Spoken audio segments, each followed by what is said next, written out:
Okay, I'm back with another Suzerain. Well, in the last stream, things are not looking good for us because we are in a huge debt crisis right now. Like I said, the biggest problem I had is that my um how do I say this? My budget didn't recover. Like I was expecting um like every year in the game we're gonna supposed to gain like a bit of budget back, okay, maybe like one, two, or three, but we didn't receive anything at all. Maybe it's because of the budget, maybe it's because of the economy, but I doubt that's the only reason. Okay, so but even so, okay, let's just check the country overview. Now we have um we we basically improve it. Okay, I'll improve a lot of things, as you can see here. Like without the green is good, orange is mm, uh, in a bit of a gray zone, but red is bad.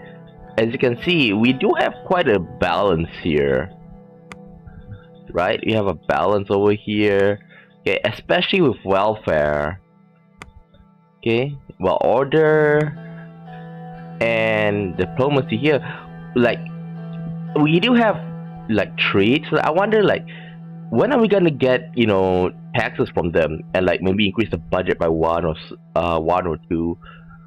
So it's like I didn't see any much improvement. So there's a lot of bills being passed in the last stream, um because mostly the one that is most notable is about women's rights. Okay, and it's a bit sad that we can't actually craft it more properly, because I want to take away the daycare. Like, it's not saying I don't want it, it's the budget doesn't have enough for it.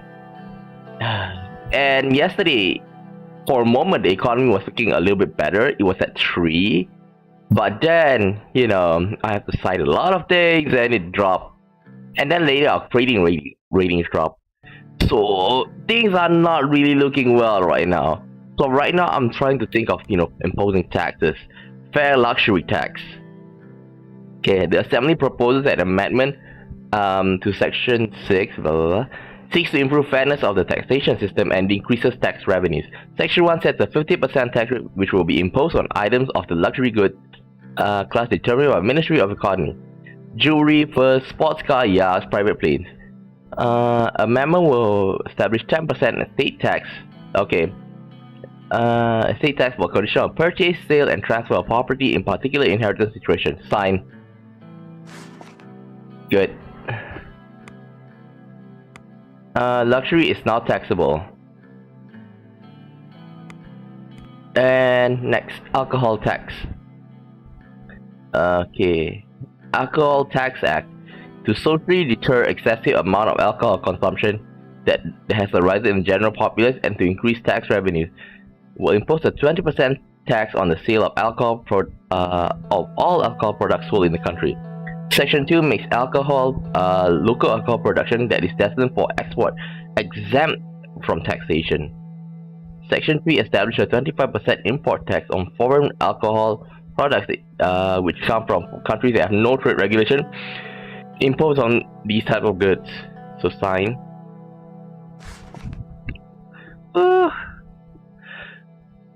At least increase a bit.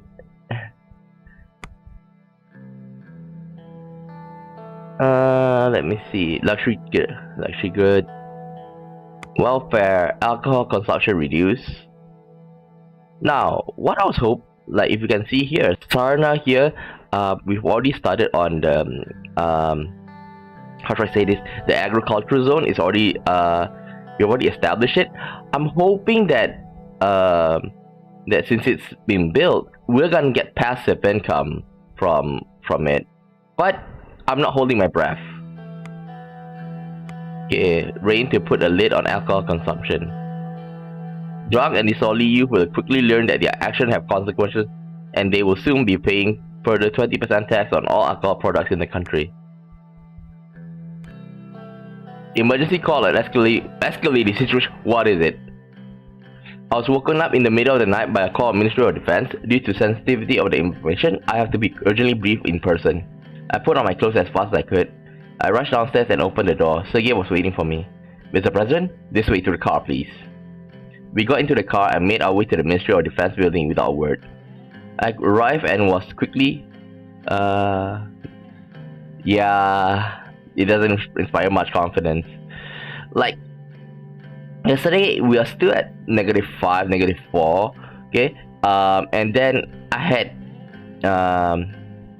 and then there came a bill, okay? It's not a bill, a proposal to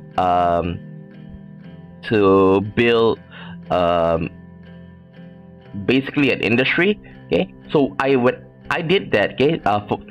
Without doubt, you need to spend money to make money, okay? So when I use that, it costs 2 budget, so become -6, okay? And then it comes to women's right. So it was hard, but I had to agree to it. And then it went to 8.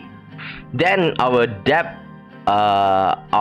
crisis happened, and it downgraded our credit rating, so it dropped to -11. The thing is that I'm doing my best to like balance it out, but like I say, I didn't get any income. Like if this budget is based on GDP, I should have gained, I should have gained tax like every single year, and this is like the second or third year, which is, I feel like it's a bit unfair. Like they should factor that in, because as you can see here, the economy is like without a doubt, forget about the budget for a while, okay? Like increased trade volume, I haven't seen much improvement in the budget, okay? Like if you think about stimulus checks way early on, that should have increased spending, and later on will come back in the form of taxes, okay? And increase employee costs, like they have more salary, but at the same time that means that they gotta spend more, and then it's supposed to come back in taxes. That was what I'm hoping for, but I see none of that happening. So that's why I'm a bit. I wish I tweaked a bit in that sense. Like there's no way that how should I say, from taxes it's gonna gain, our budget is gonna come from taxes and all of those. So it's a little bit annoying, and of course another thing I feel a bit betrayed is that even though I had trade with Latvia, like budget didn't improve. And I did set let me see, where is it? I did have, let me see here. I did have like a free trade organization. Oh, it's not free trade. Protectionist trade organization being built, and it should have at least gained passive tax from from this part here, free trade zone with Latvia. Like those should have meant something. Maybe they should like make it like, but in decimal points, like 9.0 or 9 point, like it increased by 0.3, 0.5, at least something. I arrived and was directed downstairs. I came to a large set of doors and quickly read the sign above them.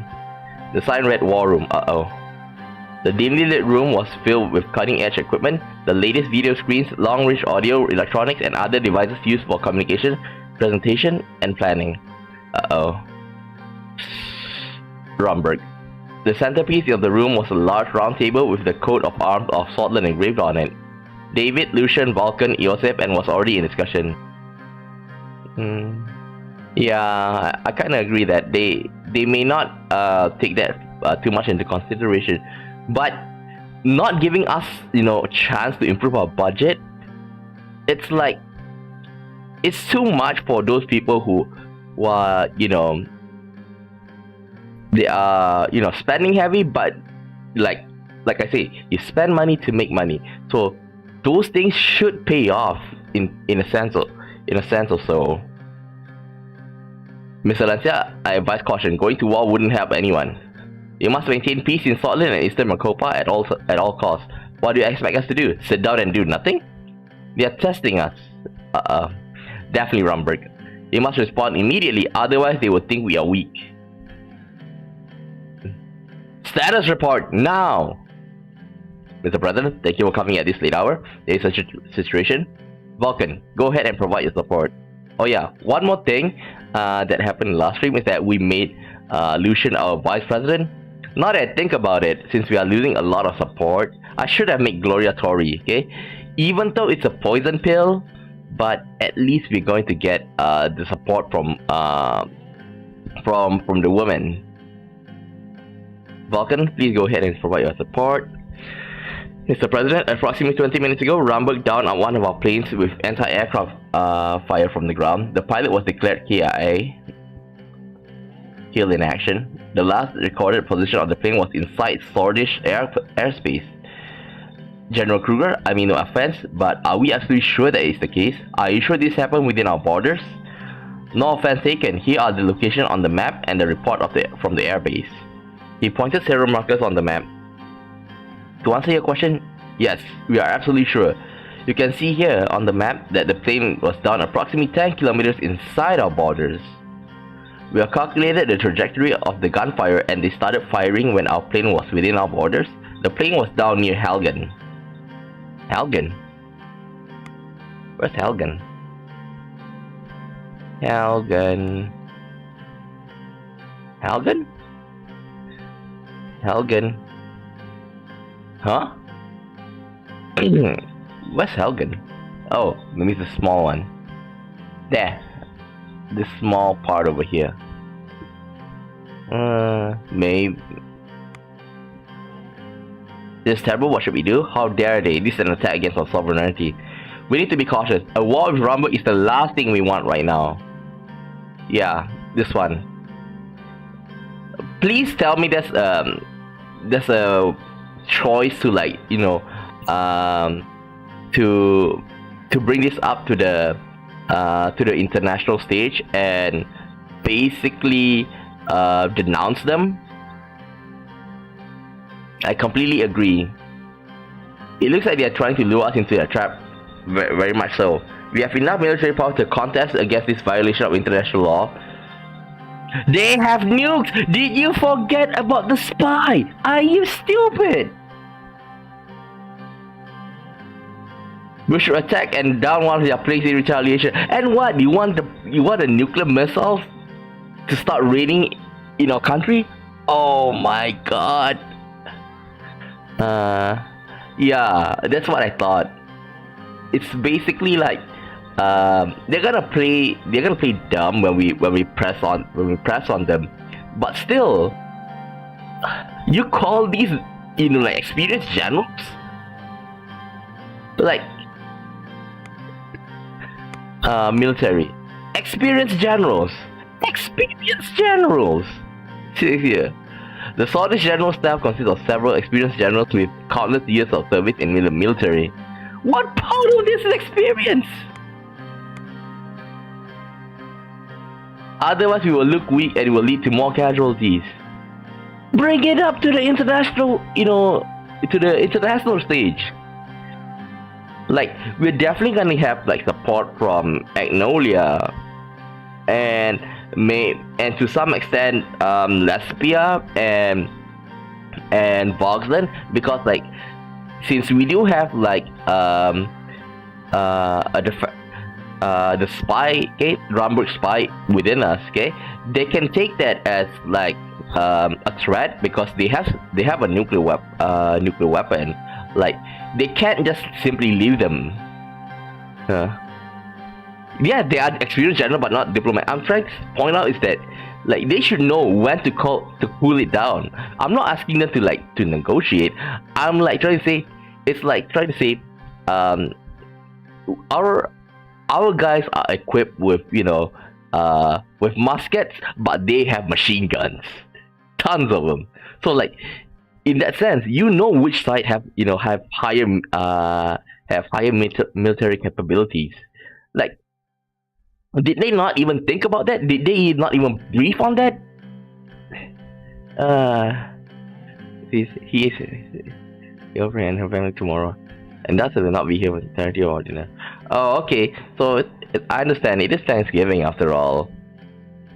Okay, just just pop in whenever if you have the time. We can't look weak. We appear weak. They will jump on the opportunity. Well, what he said here is true. Like the best thing I can do is like move our troops to the border. But at the same time, like that can also be seen as a provocation as well. We must order a military retaliation immediately. I agree with the general. Mr. President, our army is ready to do whatever it takes to protect Sordland. Gentlemen, before it comes to that point, we can prevent further bloodshed by using diplomacy. The room fell silent before Iosef finally spoke up. Mr. President, what are your orders? Number one, only an idiot would choose number one. Start so this war machine and prepare to invade Romberg. They will pay for their crimes. An eye for their eye.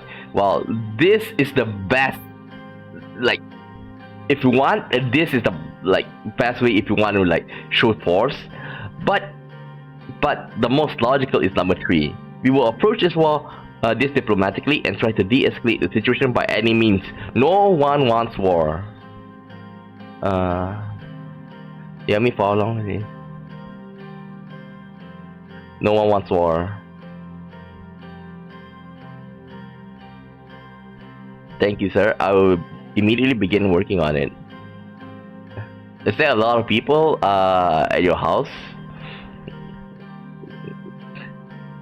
Like for me, I celebrate Chinese New Year like on the night or the second day. Like my house will be like 30-40 people, like come and go at least. With Mr. Whiskey capabilities, I'm sure that we will de-escalate the situation successfully.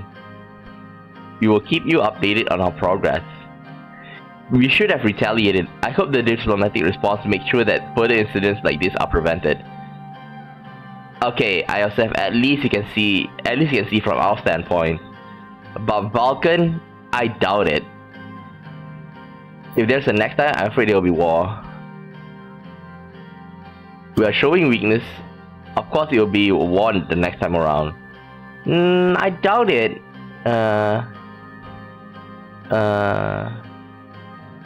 I doubt it.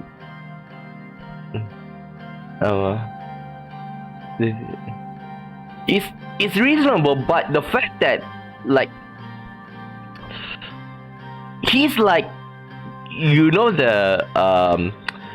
guy at the bar.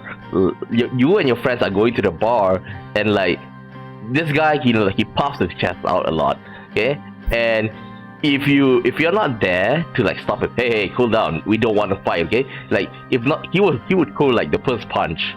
Okay, but if we cool him down, hey, come on, man, forget it. Okay, we're here to have a fun time. All right, but if you're not there, he's gonna throw the first punch, and he's gonna be beaten up by the one he threw the punch at. I'm frankly disappointed, Mr. President. I wonder how they become a general. Like I say, in combat, okay, on the battlefield, they may be stronger than an average, or maybe 5-10 times stronger than a regular soldier, but they have no ability to be a strategist, to look at a bigger picture. If we can't even retaliate after such an attack, what will become of this country in the future? The one that is not a nuclear wasteland? Beside the Victoria side. Yeah, they are decided with soul, but the thing is they say experience general, so at least I expect maybe those are just in during Civil War. Like Civil War, what kind of government would use a nuke on their own soil? But it's that they lack the foresight. I wonder what would like at this point I'm wondering like if what their reaction is gonna be when nuclear weapon landed on our soil. Will they say, "Whoops, guess we should have went with diplomacy"? Tomorrow, grandparents, and like, did that happen? Because you did say that you had the nuclear ending. Did these two monkeys like repent on their actions, or like did they further? We should fire a nuclear weapon. We don't have one. Oh, then we should make one. Is it something like that? Peace must be maintained at all costs. I'm saying this as a man who has seen too many years of war. We are not the ones that are attacking the peace. Regardless, it looks like your decision has been made, Mr. President. I know when I'm not needed. Seriously, you're not needed. I'll take my leave. Anyhow, I feel it's never shown in doing a final. It shows that I would say being concerned about other superpowers entering the war. Dang, I feel like at this point I want to fire them, but if I fire them, then I got a feeling that there's a couple of consequences. Without a doubt, like the military is not gonna sit down because like they have been the general for quite a long time. But also, in case that we have a small scale like skirmish with Romberg, they are gonna be very useful. What I'm saying is that I appreciate them on the battlefield, but not in a war room. Oh, it came. If you want this, then it's okay, because I understand. Okay, it is Thanksgiving. It's time to spend time with family. But now that we know the way forward, I have an idea, Mr. President. I think we should hold a military parade to display our strength. No, budget. I'm with Mr. Lancia on this one. This should work well as a deterrent and will come in handy as a tool to de-escalate the situation. No, budget. But everybody agreed. That is a good idea. Simple and effective without causing any ruckus. Sure, Avery. Okay, go ahead and enjoy your dinner. That makes sense. Organize a military parade.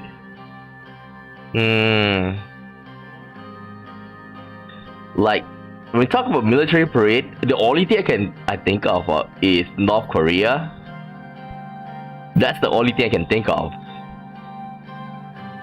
But, like, I do understand that we need to put, as long as it doesn't eat the budget,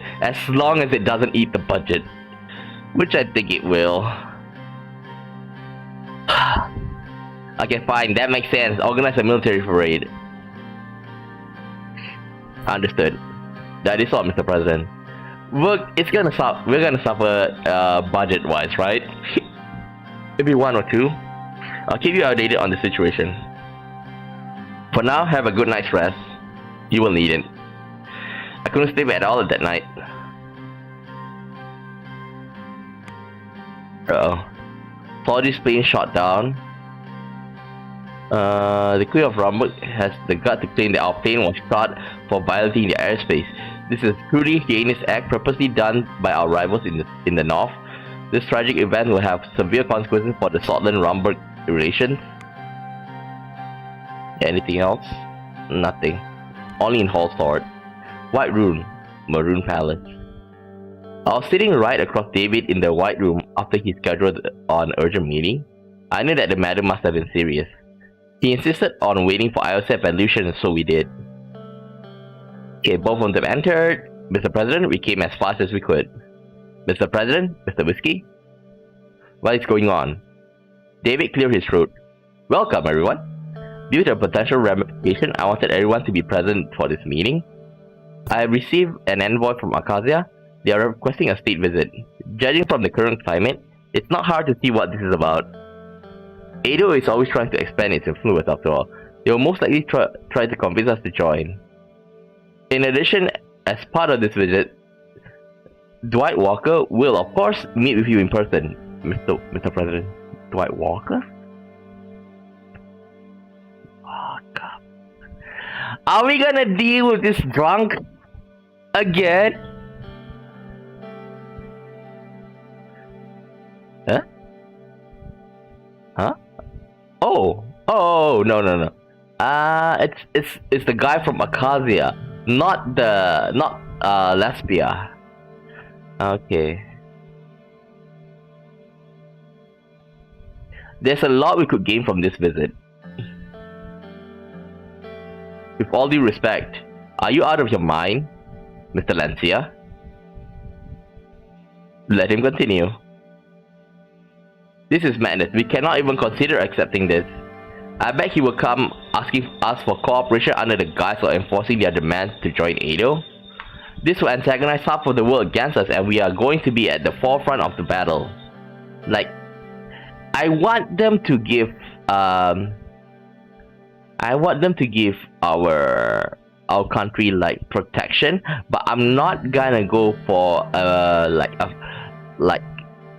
pact with them, because with the president of Lesbia being alcoholic is one thing. The next thing is that he hates communists. Like, think about President Rayne. Like, one thing I don't get is why the hate of communists. It's not the system is the problem. It's that the people who are at the top that are corrupt. Like, their portrayal of communists is like being like the devil, but to some extent, if you think about it, in a country with a huge population, like, wealth inequality is one of the biggest problems. So what communist ideology is doing is like trying to redistribute the wealth. So I'm sympathetic to that, but I'm not saying that I fully agree to it.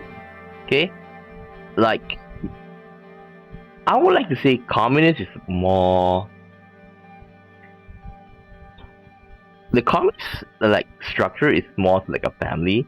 It's like, even if you're the like in a family, okay, let's think about your father is the one who's working, and like your mother take care of the household, and you have the children, and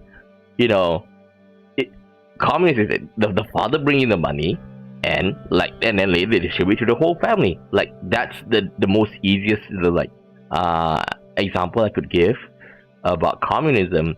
But if you look at it from the father's perspective, like, hey, why do I need to pay for for these people's like food, utilities and everything? I made the money, I should keep it. That is like very libertarian style thinking. And like, but at the same time, I do feel like the father should get a little bit, should be able to spend a bit on his hobbies and stuff. Like, that's why I don't totally hate communism. This will antagonize half the world against us, and we are going to be forefront of battle. If you are approaching this from the perspective of national communist, electricity, a one-party state. That's of course that comes into the way of governing. Like, they're trying to centralize, but I think like if it's a decentralized communist system, it's another thing, because mostly the one that have that we have seen is basically Russia and China. Like that's a terrible example of communism, if you ask me. Like it's hard to see communists, like being expanded in a huge scale and they succeeded because like who's gonna allocate it properly, like fair and balanced to each and every region of the of a country, of a place. So the further it is, it's the bigger your area, the harder it is for you to maintain, because like human nature will come to it. Let's say for example, like think about, you have 5 regions, okay? You have 5 regions. They are supposed to be like in like a country, like, and people decided that the region in the middle is the capital. Now let's just say that each and every one of them have quite a substantial difference in climate, okay? So let's say the northern side, it is much colder, and during winter it's gonna get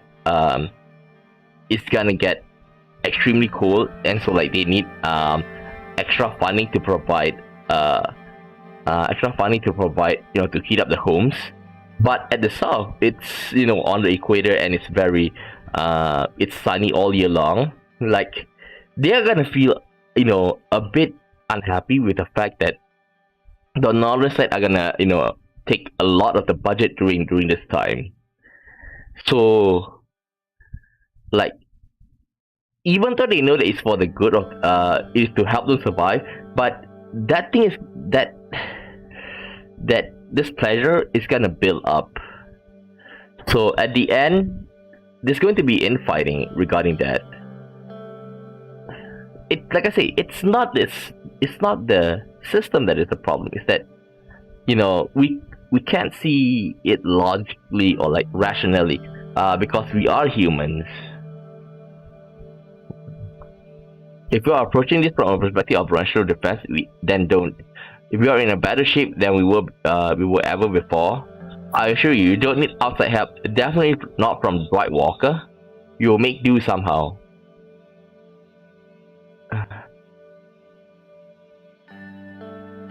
Let's see what he wants first. I'll decide when I talk to him.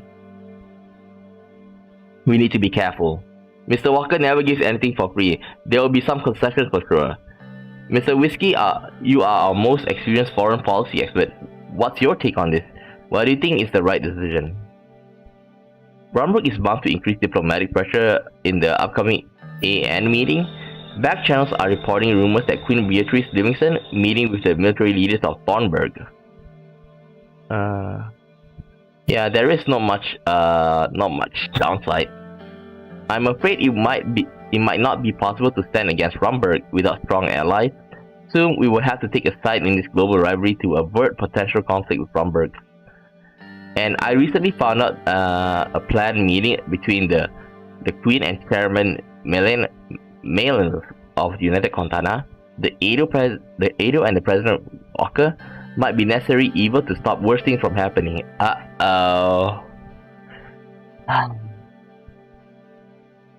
If that's the case, then we do need to align with them. I was like hoping to align with the UC, is that they are more diplomatic. I should say we consider this offer very seriously. Lucian, what do you think? You heard our experts. You are the one who has to decide, sir.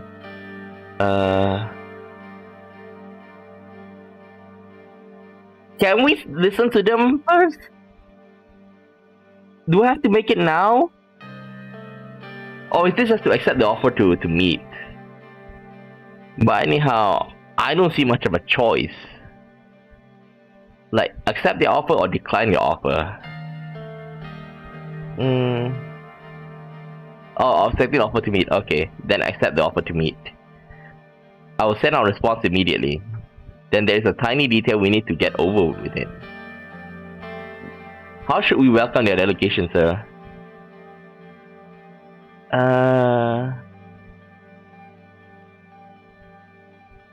I feel like extravagant is like gonna cut our budget.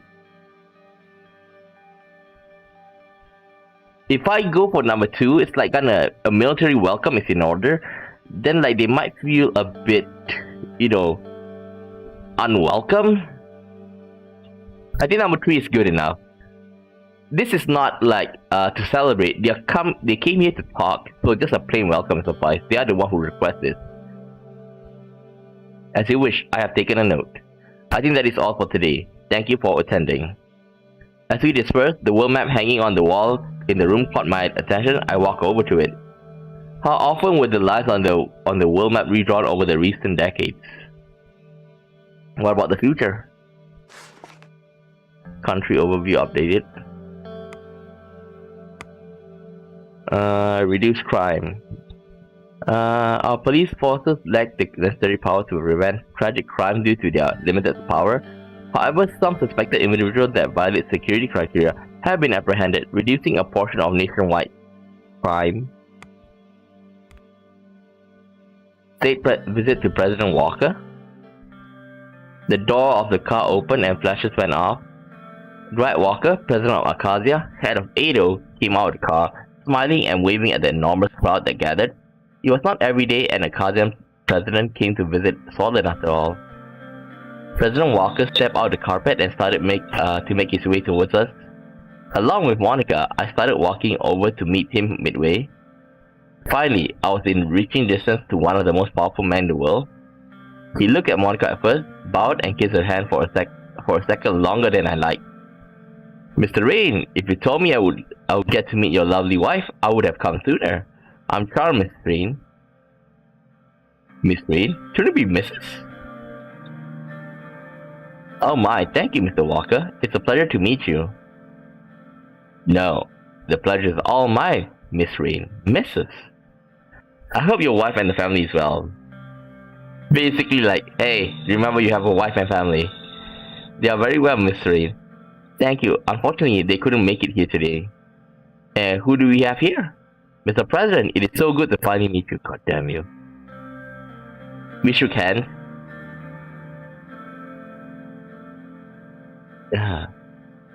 It is really good to see you, Mr. President.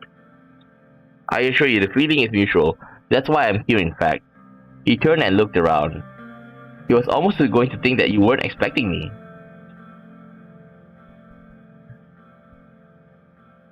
I'm a simple man, not a real fan of extravagance. Me, Mr. President, I'm the exact opposite. He laughed. We started walking towards the reception hall in the palace. Our path was cleared of people at once. You were simply looking around at the extraordinary interior design of the Maroon Palace. Statues, paintings, and various ornaments filled both sides of the corridor. We passed the corridor and entered the reception hall. The crowd inside was composed of various politicians and state figures.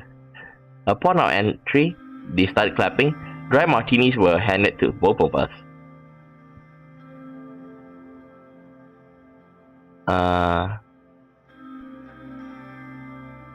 I think like he enjoyed the spotlight. Let's go with number 1. Ladies and gentlemen, I present to you President Walker. People started clapping. Thank you, President Rayne. It is really good to be here. And thank you everyone for the warm welcome. With another thunderous round of applause, the jazz band started playing. President Walker and I separated and started mingling with the crowd. The reception was in full swing. After some time chatting with the attendees, President Walker approached us. He bowed before my wife. Miss Rayne, can I call you Monica? She looked over at me before smiling at him. Yes, of course, if I can call you Dwight. He took her hand and started dancing. I turned around to talk to the waiter. I was into my 3rd martini when I heard a whistle. I turned around and saw Monica dancing very closely with President Walker. All eyes in the room were on them. President Walker grabbed Monica's waist.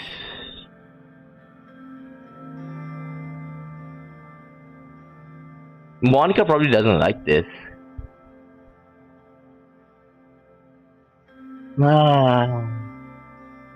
3 is out. Finish your martini is out. Why don't we have a chat somewhere quiet? Yeah, this is awkward. If I go for number one, I think like it might be a bit hostile, but number two, he might think it's a bit rude, but at least Monica will be happy. Let's interject. I moved in and caught the opportunity to take Monica's hand. We started dancing. We hadn't danced since our wedding. I was struggling to remember the right steps. President Walker was watching us with his arms crossed and a smile on his face. He's not happy. That's a fake smile. It's right, left, right. Monica whispered, and maybe jealousy to everyone. As Monica whispered the steps in my ear, I followed along. At first hesitantly, then smoother and more confident. It was starting to come back to me. One thing I would like to say is that my opinion on Monica dropped in the last stream. Because what happened in the last stream, it is that Monica, we had a meeting with Monica, Tiara, and me, the three of us. We are discussing on, how should we tackle, women's rights. And every single point that was raised, she was on the wrong side. So like one of it is, let's say for example, is that like the wage gap. Okay, so Tiara suggested that we need to balance out the wage gap between men and women. But like Monica just say, hey, we need women quotas. Like, yeah, you give them quotas, but they're going to pay less. Like, quotas are not bad, but it doesn't tackle the main point of it. And then like the domestic violence one, like say, we need to implement, a committee to investigate domestic violence. And then like Tiara say, we need to pay close attention to the bloods. And then Monica like, why do we need to do that? They have their own customs. I was like, Monica. So blooded women are not work. I got my view on Monica dropped like a ton of brick after that. I feel like the good thing that she became the spokeswoman for the organization, the woman organization, is that she can bring more spotlight to it. Other than that, none whatsoever, right? Well, except for personal, relationship. Other than that, nothing really. Because I'm afraid that she might spoke something like that doesn't agree with the committee. It was starting to come back to me. The band played on. For a moment, it felt like it was only the two of us in the room. We moved together as one, seamlessly gliding across the dance floor. At some point, a spotlight began shining on us. The song came to an end. I spun Monica around and dramatically dipped her on the last beat. Applause and whistles echoed around us. We went back to the bar. You saved me, Monica. At your service, Mr. President. President Walker approached, clapping and whistling himself. Bravo, bravo, well done. I never took you for a dancer, Mr. Rayne. Play confidently. If I go for that goes both ways, like, hey, I didn't expect you to dance with my wife. Just go with number two, confidently. Just one of my good qualities. I'm beginning to see how you landed such a beautiful wife. The waiter came by and we swapped our empty glasses with filled ones. Let's talk about some business, shall we? The president and I swapped our drinks with Ellery Maroon, 30 years old. I knew a special spot. With our drinks at hand, we went down the stairs to the basement. Gradually, the music and the sound of parties started to fade away. We arrived at a cozy little corner office with not much inside other than a table and comfortable chair. He took a seat and I followed suit. He pulled out 2 cigars. Just take it. Like, it's to show courtesy. He pulled out a Ripple lighter and lit my cigar before lighting his own. I heard you got into a scandal, something about secretary. Truly an unfortunate chain of events. I feel like he's gonna use this. This depends. If he's gonna use that as an excuse to escalate with Romberg, then the deal is off. Indeed, he grinned. Relax, it's just a scandal, and I'm no reporter. I just made it out of life with a bad one myself. Ooh, it was a rough one too. You'll get used to it. A couple of people in prison, a couple of people silent. You know the drill. Cheers to your survival then, Mr. Rayne. We clinked our glasses, took a sip. So this shows that he's an authoritarian. This is a really good one. Very smoky. I like it. Basically, I don't think he meant, taking them out literally. Maybe like blackmail them. Because remember, wait, give me a second. Let's just open up his one. Politician and businessman who currently serve as the president of the Republic of Arcadia. Okay. Now, what he meant is that he's probably like a Walter Tartt or Masa Coronti, basically like the oligarchs. Okay. What he meant is that if you go against me, then business-wise, you're gonna be off. Okay, basically like you're not gonna be financially stable. So like he uses like business ties to put pressure on somebody. That's like with his background, it's what I can think. Okay. Or he's doing like something like us with Masa Coronti, where we control a little bit of the media, maybe. Like I say, him being a businessman, like that's not out of the question. Yeah, that's one thing I don't like about Acacia is that they are very party. Yeah, they're like party people and like not really serious people. But then the only good side that they had is that they had money. Like that's why I'm more aligned to the United Contana, because like in the game it portrays them as like more democratic, and like they had debates and everything. So I really looked up to the United Contana. This is a really good one. Very smoky. Oh yeah. I'm glad you liked it. Well, I'll just say I'm glad you liked it. Saying that you never had an Ellery Maroon before, he's probably gonna say something like very rude.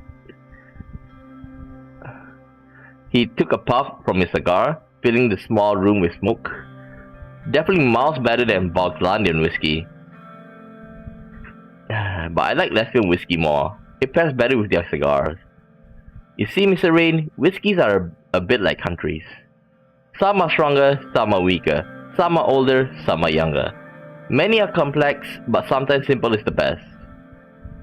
I personally like stronger whiskey in general. That's why I like this one. Yes, it is definitely promising. Talking about us. But whatever you drink, in the end, it all boils down to your own taste. And I assure you, Mr. Rayne, my sense of taste is very refined. Which type of whiskey do you like?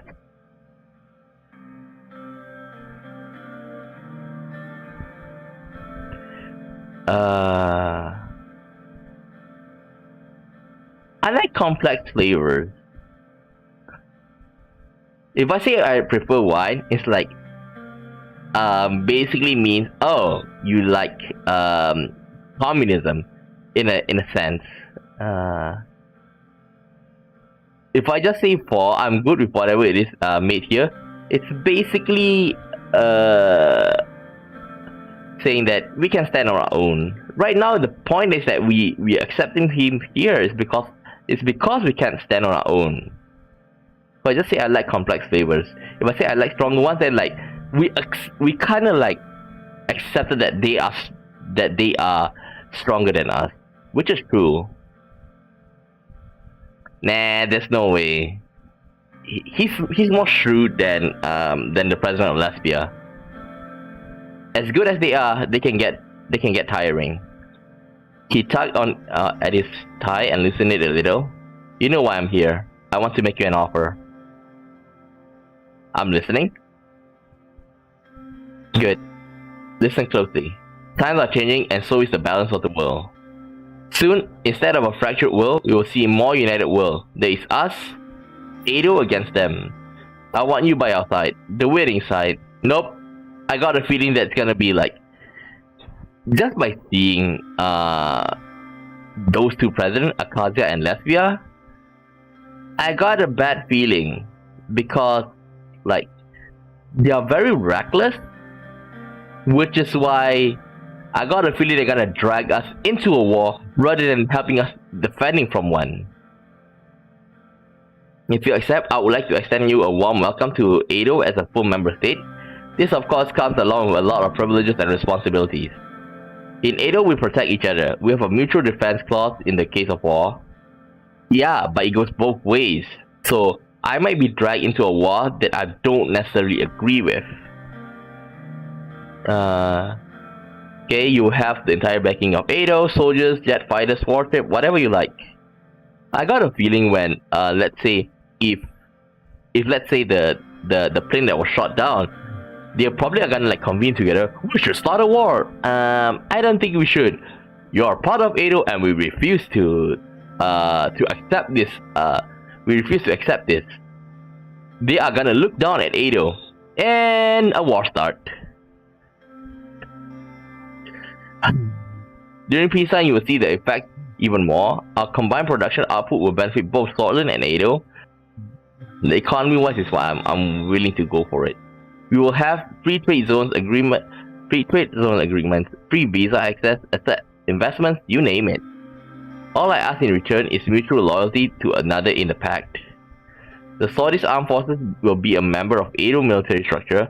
All branches, be it air, navy, army, will collaborate with the alliance network. We will provide assistance and training for free. Our armies will learn to fight together and be stronger than ever in the face of Malin race threat. Let's make history here, tonight. What do you say? Our Frank is in United Contana.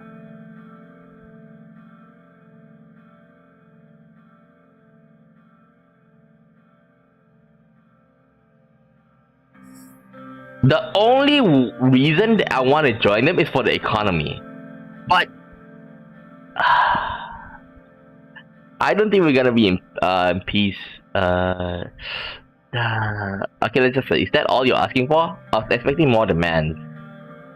But why, Mr. Rayne? In my mind, we are already aligned. Yeah, that's the thing. That's the only one thing. Where I'm coming from is more from the perspective of friendship and stability in Eastern Makopa. There's so much for us to gain and a lot to lose if it goes south, which makes this the perfect partnership.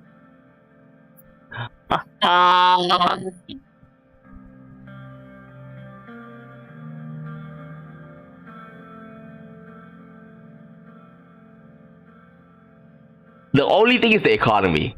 That's the only one thing.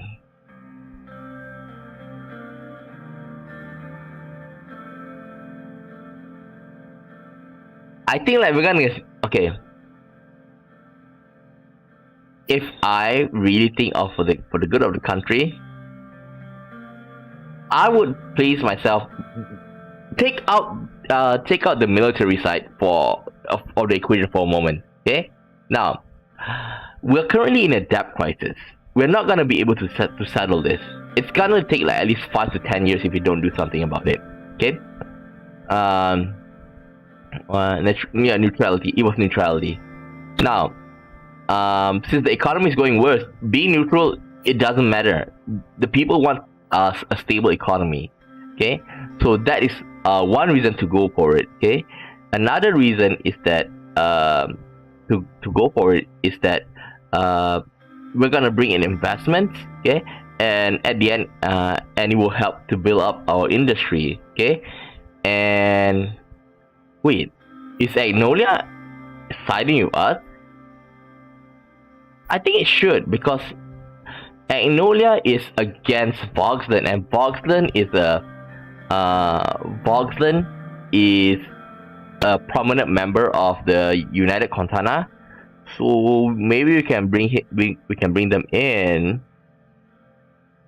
But the downside is quite a big one. Oh, there's another thing that, like I say, we can't pay it in 5 or 10 years. But if we join them, maybe it gonna stabilize us, our credit rating as well. But the negative side is that that's talked about. If you join Acacia, they actually tanked a couple of they tanked a country before, because like the second they smell instability, then like they pull away, and then later cause an economic crash for that country. Like, you really can't trust them. If I go alone, then like just stand on our own, in 10 to 20 years, our economy, it's gonna take 10 to 20 years to recover, but at least that we're going to be able to stand on ourselves. But here comes the but. If we don't do it now, like, we can actually like provide a lot more if we join the economic zone.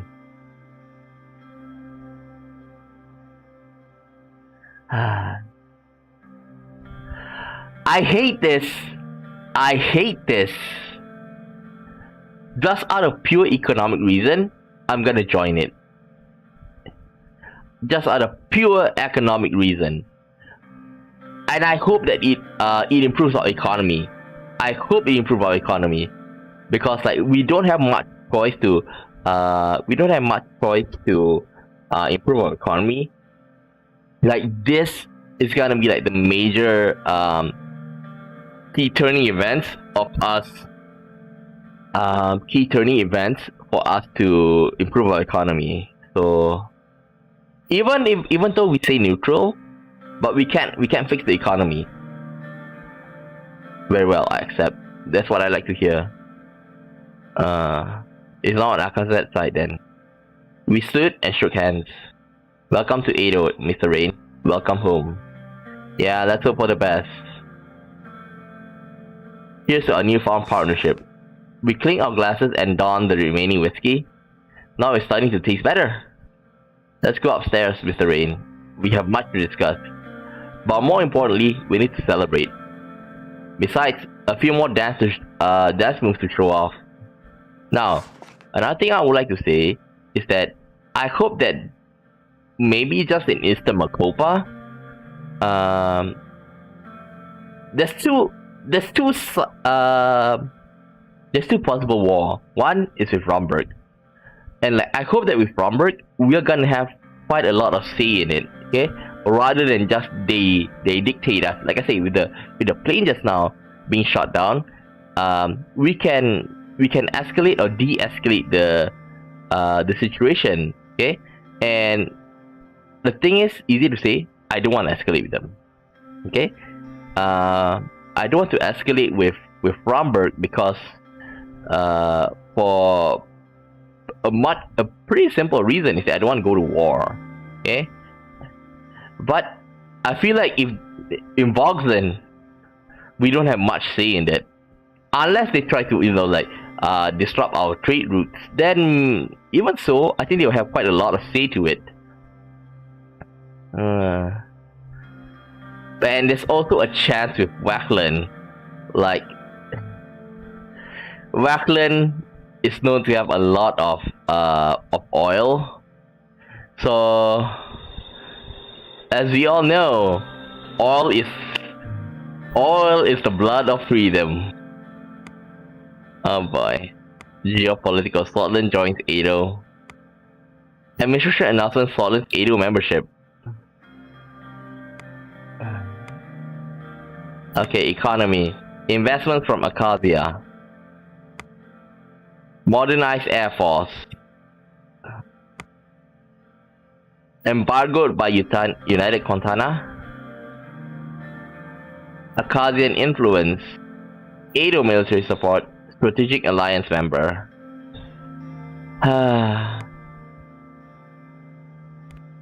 I'm gonna hate this. Call with Evelyn Bacturn. Oh yeah, Evelyn is unemployed right now. With Peter gone. Midnight. I was in the living room watching the tail end of the news report when I heard the phone ring. I sighed and walked over to the phone, wondering who could be calling me at this late. I picked it up. Hello, who is this? Heard a soft voice from the other end. Hello, Anton? This is Evelyn. Sorry for calling so late. Is something wrong? Yes. No. I don't know actually. Alright, let's talk. The thing is, I was supposed to meet Peter today and to hand him the signed divorce papers, but he didn't come to our designated meeting point. I figured he might be too drunk to remember, so I went to his apartment, and he's been renting, but he wasn't there either. I asked around, the landlord, the neighbors, his friends. No one knows where he is. Trust me, Anton, I couldn't be more excited to be rid of this man, but I can't close off this chapter of my life without his cooperation.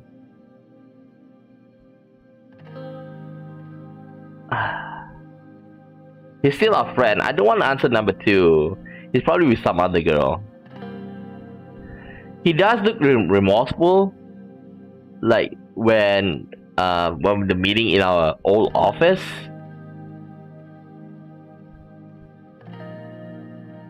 Not sure he'll turn up.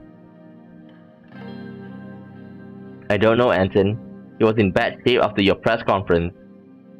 Can't you get the police contact to look into this, just to be on the safe side? I got a feeling if you don't do this, he's gonna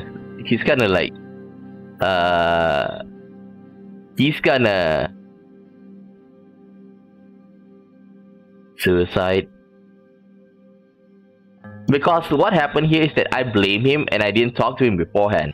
Like, I thought like, let's have a drink, okay? Let's have a drink, and then like, not to forget, it's like to smooth it out. But it seems that after that, I can't choose to tell him. Alright, if you give you a peace of mind, I will. Thanks, Anton, that'd be great. I knew, by the way, about all his affairs. I'm so sorry I never came to you about it.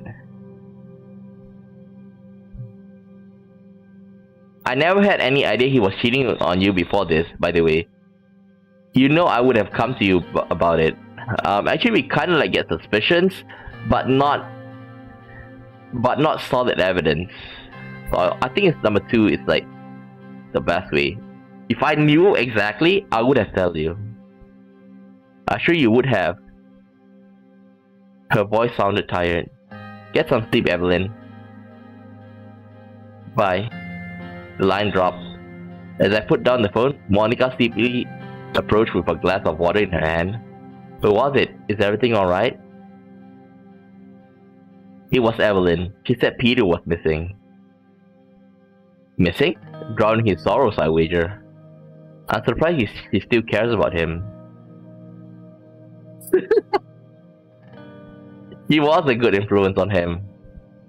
Number 1 is just a bit too, a bit too rude. She's a middle-aged woman. What kind of life would she have without a husband? Monica's gonna kill us if that happened. He was a good influence on him. I got a feeling that we can actually gonna get divorced by Monica if we just like treat women as second-class citizens. For a while, she made her way upstairs. Continue watching TV. I went to bed after a few hours. As I was eating breakfast the next morning, the phone rang. I picked it up. It was Evelyn. Any news? Unfortunately, yes. Evelyn's voice wavered. A friend of mine, Ellery, convinced local police to scour the area.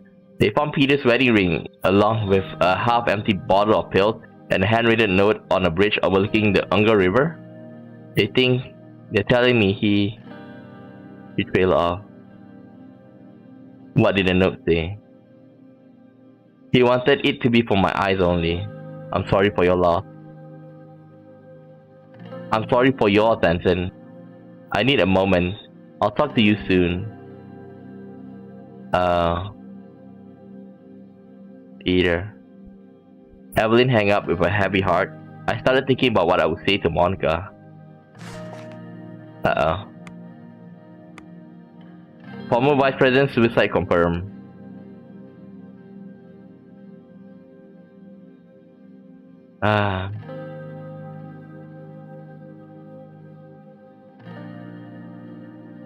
I thought updated. Sadly, proof of Peter's suicide has been confirmed. Peter's Vector's wedding ring, a half-empty bottle of pills, and a handwritten note was found on a bridge overlooking the Unger River. Livia Suno has not been seen since the scandal broke. There are rumors she escaped to Rumberg. A private funeral is being held for former Vice President in Fall Sword. Peter Vector commits suicide. I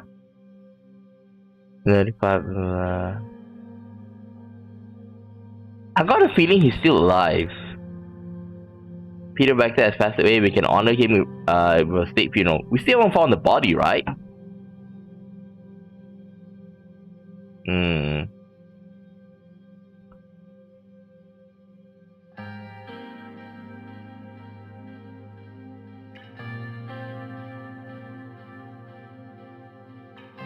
State funeral. Even though for a moment he was still our vice president. State funeral. Funeral of Peter Vector. In our convoy pulled up the gates of Deshel Cemetery, Ellery, Peter's hometown, Monica and Diana were beside me in the car. The news of Peter's death had hit Frank especially hard. Rather than attend the funeral, he had taken a few days off school to have time to himself. Monica looked numb and empty. Diana appeared to be in deep thought.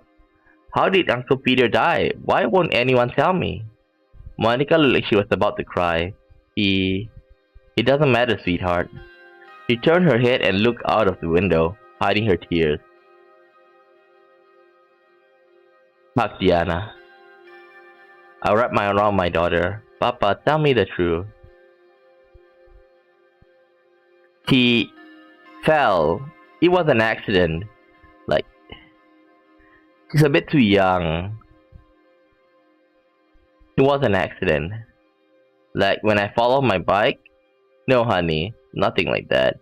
The driver window rolled down. We have arrived, Mr. President. My deepest condolences. I know you and Mr. Vector were very close. We warned Peter a lot of time. Peter, we say if I'm not wrong, the most prominent one was at the Gentleman's Club, okay? Where Peter, he was, flirting and was having an affair with one of the waitress. I did warn him, you're gonna make a mistake.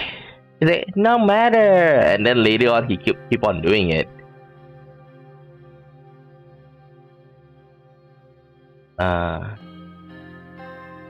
You're right, we were. This sounds a bit too cool. Thank you, Sergey. It's enough. The first day we started saying, yeah, we're no longer friends. Sergey went outside and opened our door. As soon as we stepped out, camera flashes went off. Evelyn Victor was waiting for us.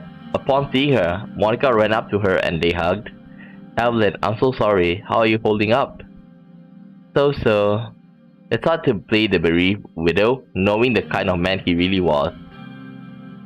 Peter just went into life without care. But then the consequence hit their life. Yeah, I'm not saying that he's a bad person. We try to help him out. It's trying to tell your friend, hey, don't do drugs, man. you're gonna ruin your life. And when he start doing drugs, dude, you better stop it now. And like every step of the way we tell him, dude, please knock it off. And like even at the end, like when they don't have money and they're gonna rob a bank, like we know that, like, dude, stop it, okay? You're gonna get yourself killed, and that or maybe ended up in jail. And like they didn't listen. And when it finally happened, like, are you going to, sympathize with him? So it's like we try to help him, but they don't want to help themselves. So I'm torn whether to like have sympathy, or like we did warn him, but he didn't do what we said. We tried to help him.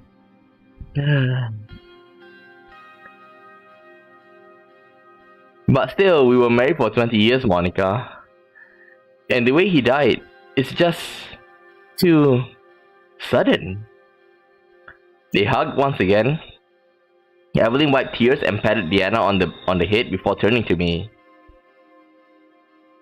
Don't say anything, just hug her. I hugged her. She took my hands in hers and pulled as she pulled back. I know there's nothing either of us could have done, but I still can't help feeling responsible for this. Number one is a bit too. You shouldn't feel guilty, and neither should I. It's not your fault, Evelyn. Evelyn swallowed hard. Her eyes are filled with resolve. Alright, let's go. The four of us, Evelyn, Monica, Diana, and I, took our places towards the front of the crowd. From afar, we heard the sound of military boots approaching.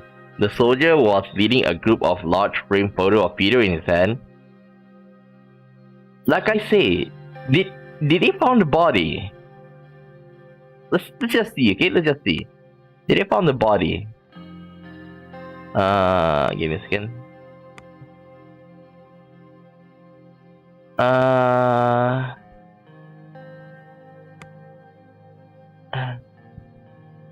Is when I have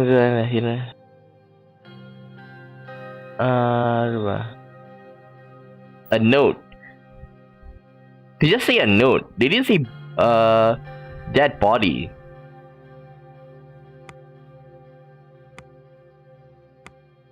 They didn't mention anything about dead bodies. I got a feeling he's still alive. Behind him follow other soldiers, marching alongside a cart and a carved goat on the front. On top of the cart, wrapped a Swedish flag, was the coffin of Peter Vacton, the fourth Vice President of Sordland. The group stopped in front of us. They lifted the coffin off the cart and laid it down on the platform. Yeah, like he did. I wonder what happened to the Gentleman's Club. And another thing, but by the end, it is mentioned that he didn't went out in public after the press conference. One of the soldiers took the flag and folded it, presented it to me, walked behind the podium to deliver my speech. Today, we mourn Peter Vacton, the fourth Vice President of Sordland, and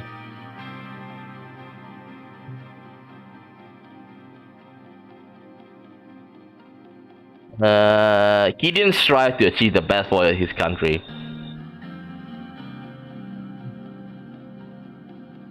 And my brother, our bond was not a bond of blood, it was something stronger. It was a bond of friendship and camaraderie, but I kicked him. But saying this, like we did, shove a knife at him. But like I say yesterday, is that he didn't expect his best friend to stab him with a knife. But my point is, yeah, I did stab you with a knife.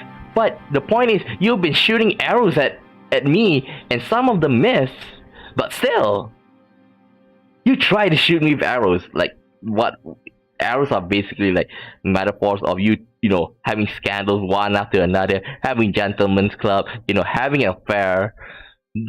Livia is not the only one. Now that I think of it, I can't answer number 3. Yeah, a very successful statesman who I worked very closely over many years. God's word says no man can be perfect, and Peter was certainly no exception.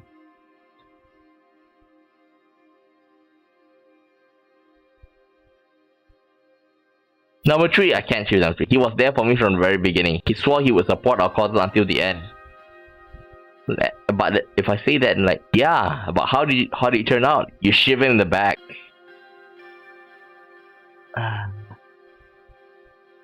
Try to be a bit detached. But it is true we drank. A bit detached. God's word said no man can be perfect, and Peter was certainly no exception. Though we did not always see to eye, I owe Peter everything. I wouldn't be the president if not for him.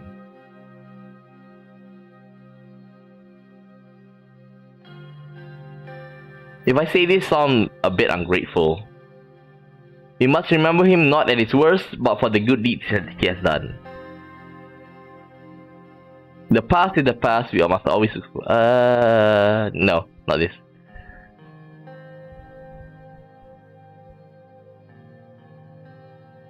Number 3 is just a bit too much. Never before Sordland had a vice president like Peter. Never again will. The path he paved will go down in history. 2 and 3 sounds very negative. The only choice here is the past is the past, we must look forward to the future. All of these are bad choices, but this is the least bad.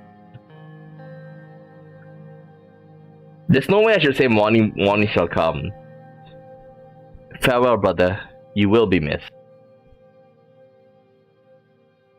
Amid the applause, I went back to Monica and Diana. As I walked past Evelyn, she mouthed a word. Trumpets cut through the silence. Stern-looking soldiers formed a line and held their rifles in front. One after another, 10 shots rang out. With each shot, I shuddered. I had known Peter for almost 30 years. The time we spent together flashed back before my eyes. The good memories and bad ones. All of it. It doesn't matter anymore. He was gone. I felt a tug on my left arm. Are you crying? Surprised, I checked my face. My eyes were wet. Yes. She hugged my leg. Come on, Diana. Let's go. The coffin was fully lowered and the tombstone placed. The crowd began dispersing. Leave a bottle of whiskey on the grave. I left a bottle on the grave. Ellery, 30-year-old, his favorite. I stayed there by myself for another half an hour. The sun finally set after painting the sky blood red.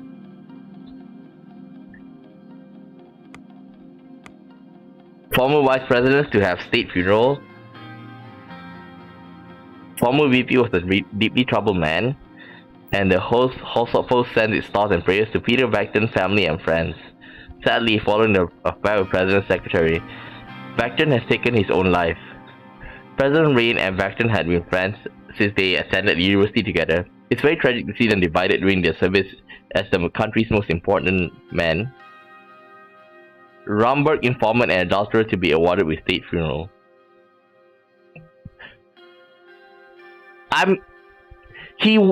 Even though that, he is still the vice president. Our sympathies go out to Vacton's family, but how can a man who did not fulfill his due diligence and allowed a Romberg spy to be permitted into Maroon Palace be given such a high honor in death? Like I say, he is still the vice president. He's not a full-blown traitor yet. Late night at Rayne's household. It had been a while since Peter disappeared from our lives. I still found myself thinking of jokes he'd find funny and wanted to tell him what had happened at my last meeting. But the grief was beginning to fade. Monica visited Evelyn often at first, helping her process her mixed emotions. Eventually, Evelyn sold Peter's villa in Ellery and used the proceeds to travel the world, something she always wanted to do when she and Peter were together. For myself, Monica though, for myself and Monica though, life in the capital had to go on, and it did.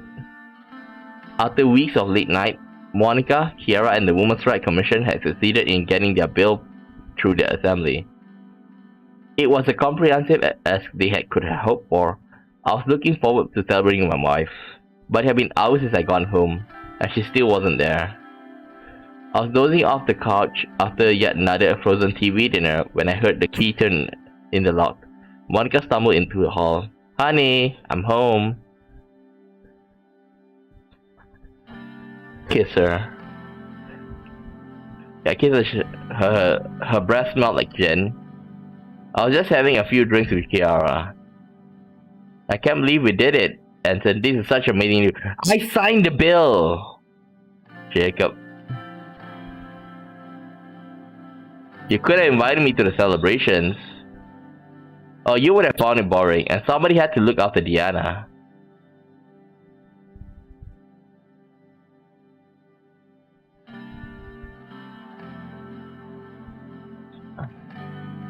"I'm not sure I like this side of you." Even with us, like we're the president, we never get drunk, and come back like this. Get used to it, baby. Seriously, Anton, this is what I want to do. I never felt so alive. Oh my god. More reason for me to hate Monica. Like, if you take a look at our past action, we came late because it was for work, and she came late because she was celebrating like that. I understand that, like, this is like a celebration night, but this is not the first time.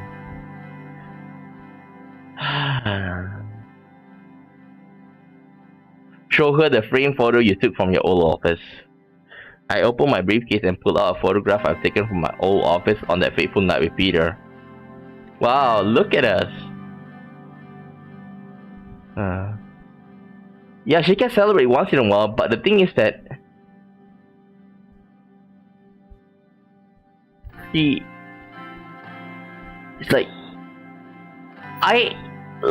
as a president, of course, like, you can expect us to come back, after 5. But still, we did put in a lot of effort. We did put in a lot of effort to, like, make it home and every time we can. But she's just a bit neglecting her duty as a housewife. I'm not saying that she, women all should be a housewife. But the thing is that she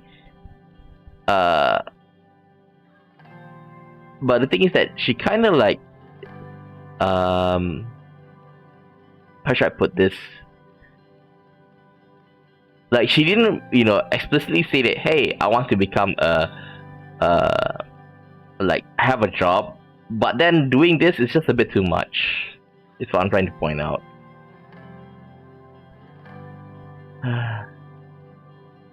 We were so young, we had no idea what was in store. Oh, I always had an idea.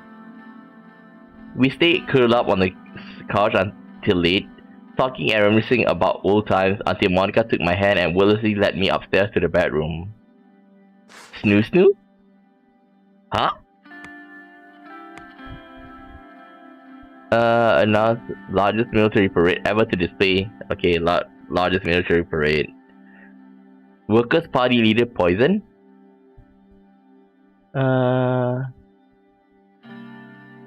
Nerve agent Dare to Sarna? The attack came from his speech in Dare when Agile promised to clean Swordish. Huh? The Shrink attempted to assassinate Agile? Who's this?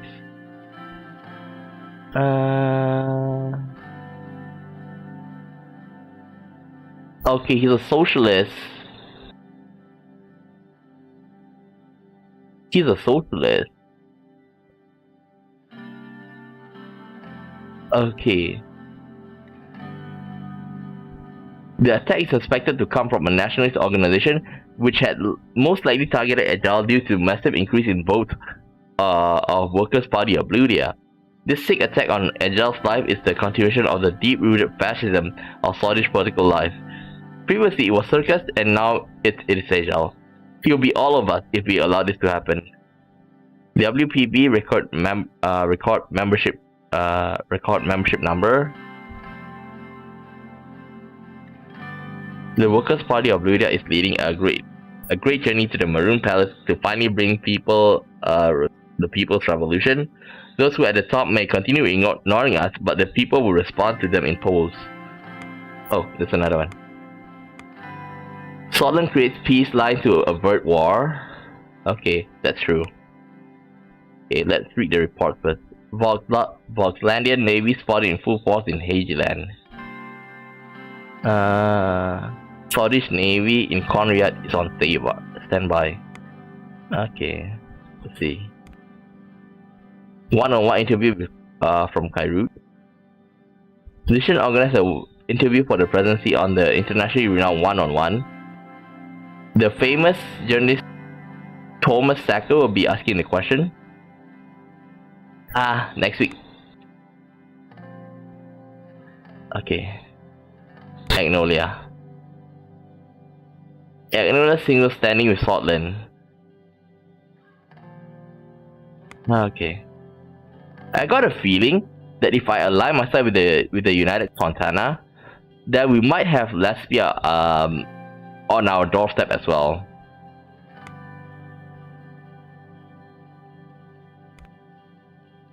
Trial of Tarquin Soul. The papers were calling for the trial of the century, and they were right. Colonel Soul, Tarquin Soul, the so-called father of Sordland, was finally being made to answer for his crimes. After months of investigation and hearings, the Supreme Court was about to deliver its verdict.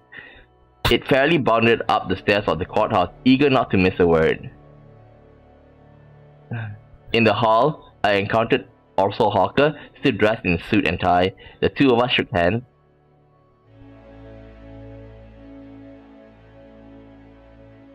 I trust your personal loyalties to Soul will not get in the way of delivering justice. Rest assured, I have made the right decision for Sordland. In other words, no. Careful also, your strings are showing. He gave an impressive sniff and went to change into his robes. Besides Soul and the judges, only a select few others were allowed in the courtroom. After a thorough screening, I walked in. As soon as I entered, my predecessor, Edwald Alfonso, sitting right in the middle of the gallery. I haven't seen him since replacing him as the party leader. He looked healthier than he had back then. Color had returned to his face, and his bald spot had filled out. Retirement seemed to agree with him. Go talk to him. I took a seat behind him and tapped him on the shoulder. Mr. Rayne, it's been a while. Mr. Alfonso, to what do we owe this pleasure? It's the trial of the century, isn't it? I couldn't just sit at home. Having a fine time cleaning up my mess.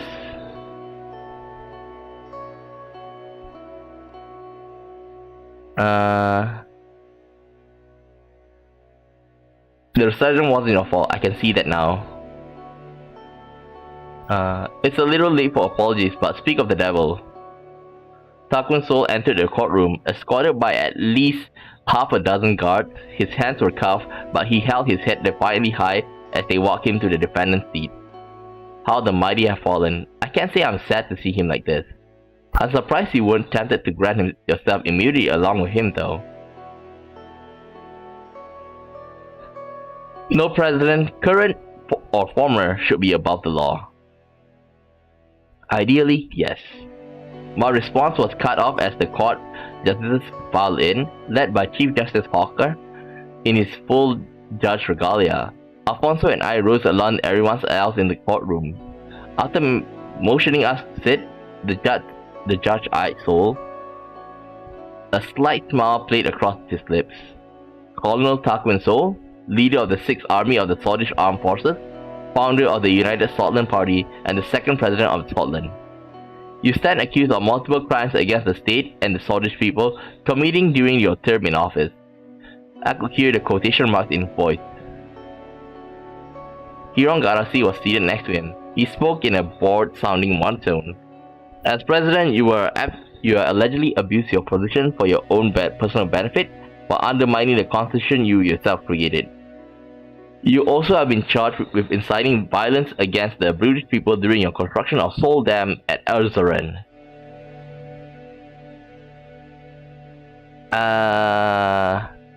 Just wait for the court's verdict. Like if we disturb this, then it's gonna be like very, we're gonna lose support from the conservative.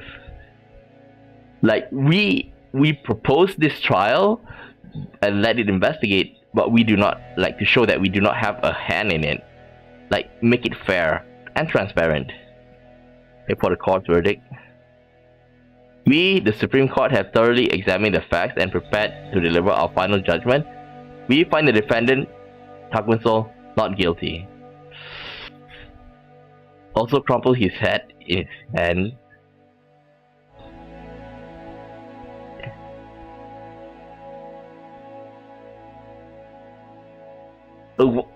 I know this is a bit of a scumbag move, but can I restart the game and see if we can actually take him down?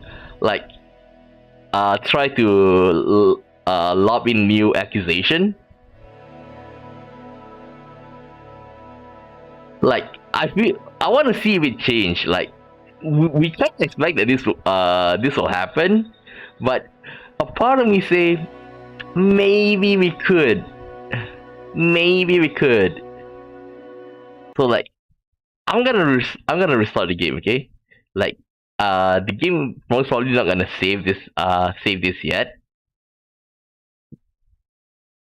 I think like if we give Nia the extra funding, then maybe she could have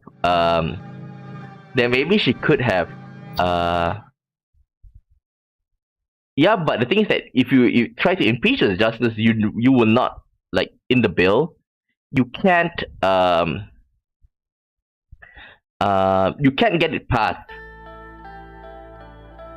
So my idea, or how I went through that, is that I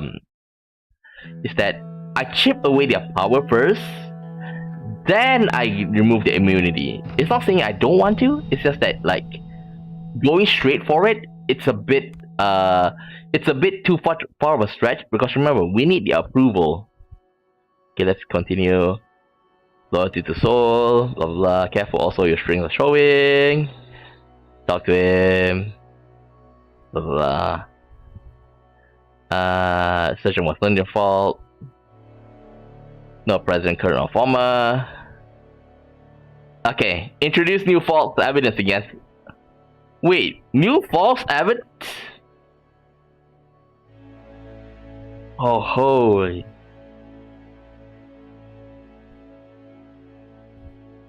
Okay, now that I think about it, I thought it was like new evidence. I didn't see the word false just now.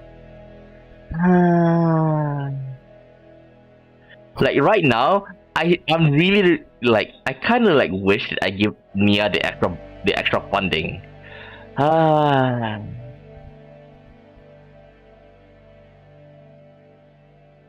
I think I should just go with the court verdict. Now, the reason why, if I go with this and down the line they say that, oh my god, President Rayne is using lies to in a sense lob political bombs at enemies. So yeah, just go with it. Not guilty. Also smirk triumphantly. Alfonso crumpled his head in his hand. They never did stand a chance, but bravo for trying. Colonel Soul, I hope you will forgive us for forcing you to endure this charade. I hereby declare this case closed and the court adjourned. Soul bowed his head in mock humility. We all must make sacrifices in order for democracy to function. He turned to the guard. If you will, these cuffs are beginning to chafe. With a reluctant sigh, the guards unlocked the handcuffs. As soon as he was free, Sol beckoned me to approach the bench. Did you really think you could get rid of me that easily? The court won't always be your lapdog, you know. No, just long enough to let me live out the last few years in peace. You don't deserve peace after everything you've done. Everything I've done? Oh, Anton. You see me as a villain. The rest of Sordland may see it differently. For all your efforts, you've only succeeded in making yourself look weak. The end result is the same. I will be remembered as a hero, and you'll be lucky to be remembered at all. Aside from the economy, I think I will. Like, I did quite a lot of. Look at the welfare, man. Look at the welfare. Look at the welfare. Almost everything is green.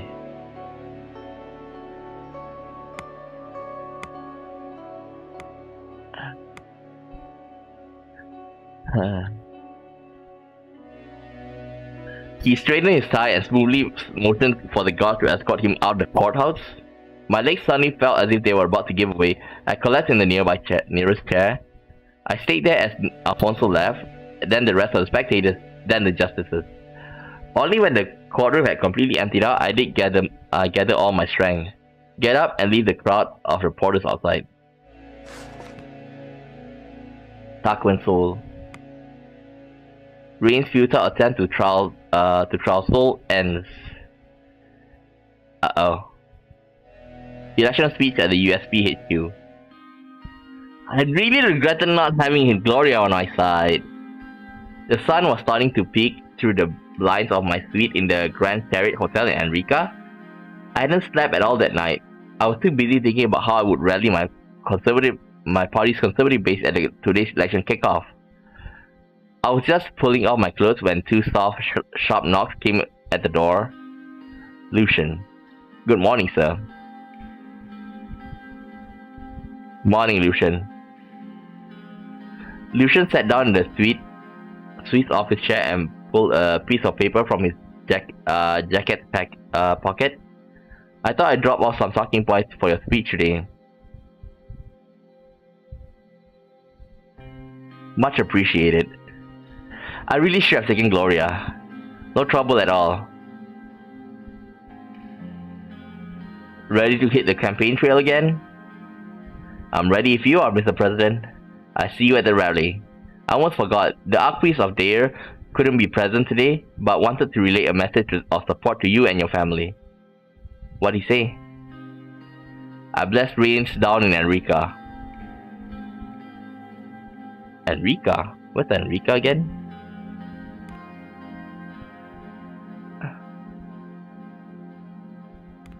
What's Enrica? Enrica. Huh?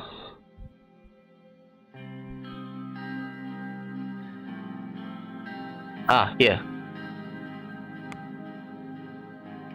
Lucian left the room. I finished putting my tie and reread my notes for the morning speech. A few hours later, I was in the wings of Northside Auditorium in Enrica. In the audience were several thousands of my conservative supporters. Behind the podium hung a Swedish flag and a giant banner that read,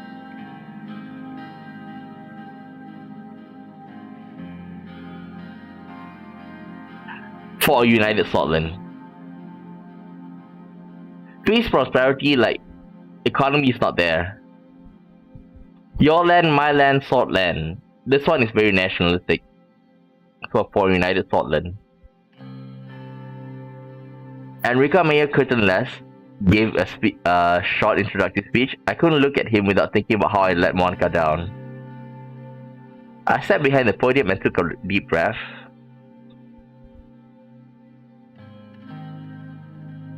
This is the USP after all. Brother and sister of the USP.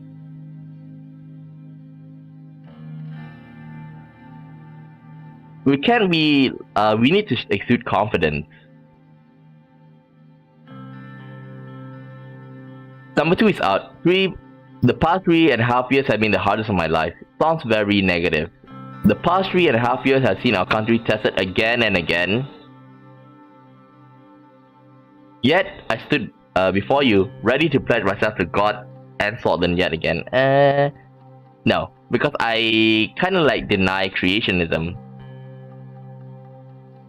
Administration stronger than ever? No, with Peter gone.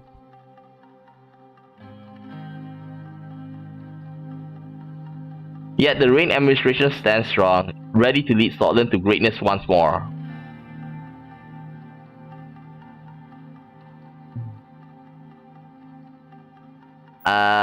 No, I have, like, our economy is terrible, so I can't answer number 2. Together, we'll get the economic crisis under control.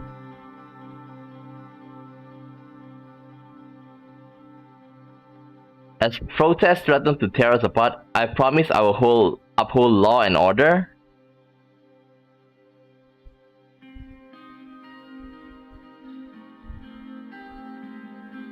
We brought change to our broken constitution. That's a bit negative.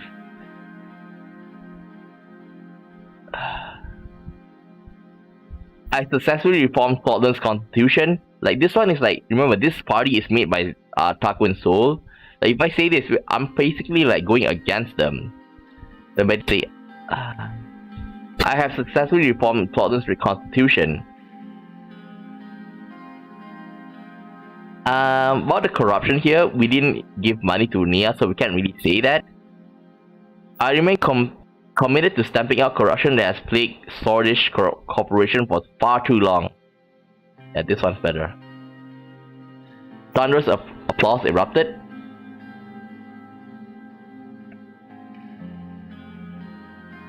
This sounds a bit too negative. Some have accused me from straying away from the values of the USP. To them, I say I am the USP.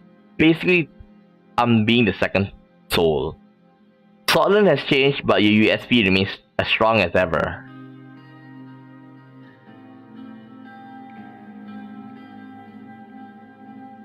I've devoted unprecedented amount of effort to making. There has been tremendous progress made in this term, and more is to come. I'm afraid that anything of this has changed.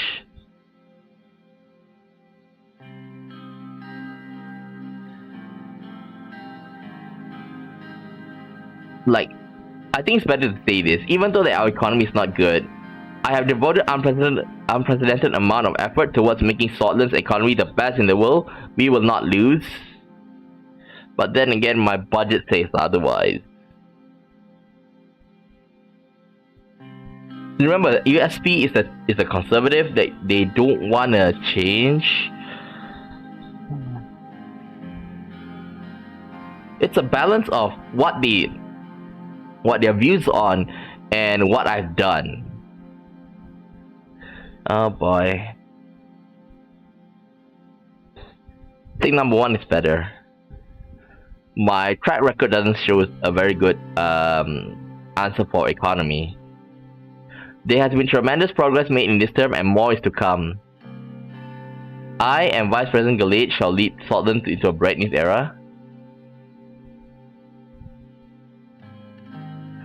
This one is just like giving Lucian too much. Me and Vice President Galate. A roar shook the hall. We will form a broad coalition of supporters to make sure morning finally comes. Things better. It is time, my fellow swords. A new dawn is upon us, and it's right here and right now.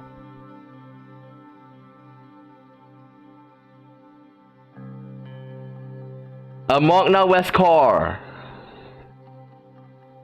The audience enthusiastic finished the saying as streamers shot out the cannons behind me.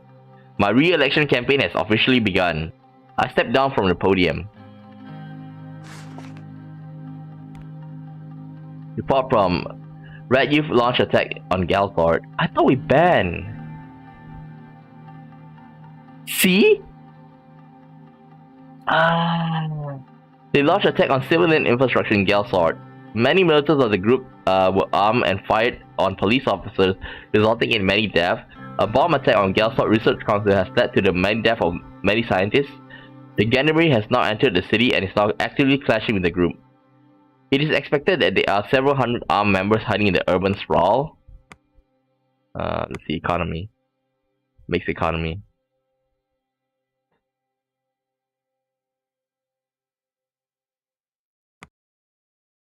Okay, another one. Young Swords launch attack on Banfi. Ban Young Sword members have begun assassinating government officials in Banfi, leading to massive panic and chaos. Police units are actively fighting Young Sword's elements who are hiding amongst the rioters. It is also reported that the sister of the Banfi mayor has been kidnapped and is being held at gunpoint. Briefing on the current economic status. I arrived at the Ministry of Economy and proceeded upstairs. An assistant is waiting by the door to the meeting room. Took my jacket. I opened the door and entered the largest boardroom in the building. Simon was sitting alone with a glass of water and his documents laid out before him. He stood up when I entered and approached him. After a quick handshake, I took a seat. Good afternoon, Mr. President. Good to see you. Likewise. A knock was heard on the door and Lucian entered the room. My most sincere apologies, I was attending to other matters. It's it's a bit weird that he's late. Did you start yet? Probably because he's holding two positions. Just give me a second. Just a second.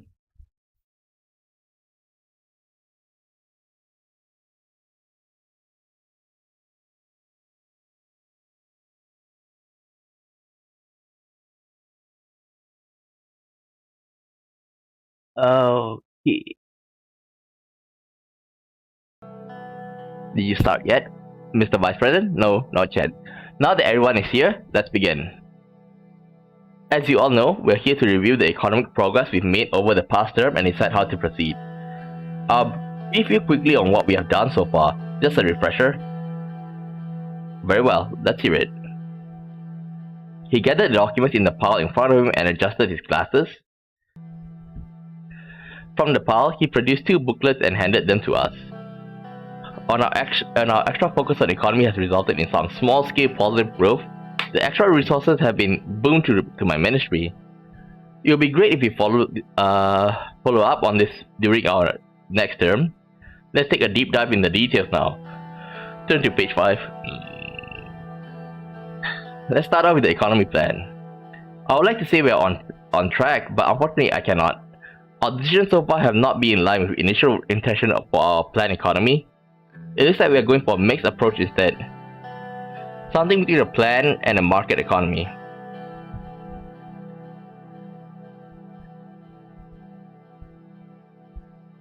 I don't see a problem with that. It's sometimes necessary to justify to deviate from the plan, as long as the public views such deviation as intentional and not a hasty improvisation.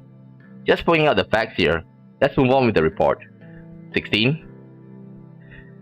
Status of trade and effects on foreign policy. I'm happy to say that our trade has increased since the beginning of our term. We are on the right path. More trade means more vibrant economy, which means unbridled economic development. 17. In our attempt to repair Sordland's economic system, we went for a mixed approach. We tried to cater to both the business and Sordland's citizen. It's been a delicate balance. Thankfully, Sordland's living standards are steadily increasing. We've been receiving fewer and fewer complaints about our welfare systems. Good. A satisfied populace means more votes for the incumbent administration. Exactly. Some of our industry have also been knocked down to their knees by our recent taxations. The demand for these goods have decreased drastically, which led to the business in this industry being shut down. Some people are calling the government out for infringing on their personal liberty. Apparently, some even filed lawsuits saying that taxes violate their human dignity. Their lawyers argued for them that they need it for mental health treatment. Page 34. Production in our country has nearly doubled since the start of our administration. It's a great success.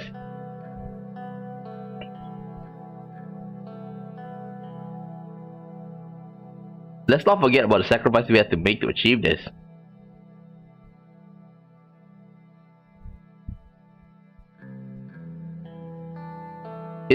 It's true our path wasn't easy, but this success will help us greatly in the election time.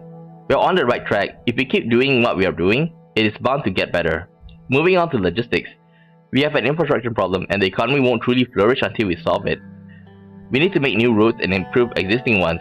People and businesses alike have been complaining. Smoother commutes, easier access, and faster delivery times would help everyone out. We are very close to the end. I want to talk about a few numbers. Please turn to page 7. Our inflation is currently at 25%, up from 7%. It might be the highest in Sordland's history. The Swedish trend has been wildly fluctuating as a result, and consumer prices have gone up, which means Sordland citizens are angry at the government.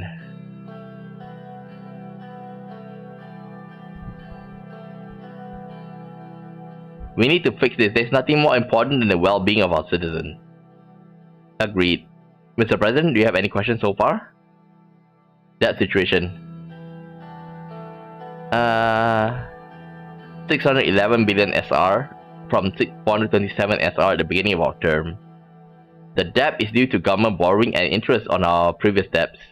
As a result, government budget has decreased substantially. Due to our reckless spending in the first term, I'm sorry to say that we have entered a debt crisis. According to my calculation, we won't be able to pay our government debt without assistance from a third party. It has even disrupted funding to our welfare plan. Some construction projects and programs needed to be put on hold because of that. Unemployment, 60%. The change is mostly due to our lack of investment and economic planning. GDP, 141 billion SR, a major decrease from 310. Oh my god. As per the latest, the economy shrank 18 in the last 4 years on average. In short, we are suffering from a decreased economical capacity. Okay, these are all very well. I want to quickly highlight our budget for expenditure. My numbers indicate that overall we have been generously spending our government budget. Money that is not spent is just piece of paper, so that's good for us. Now, going into election and hopefully a second term, we need to decide on the way forward. One thing is clear, we need a bigger budget. We shouldn't start our next term with a budget deficit. What should we do? Any ideas?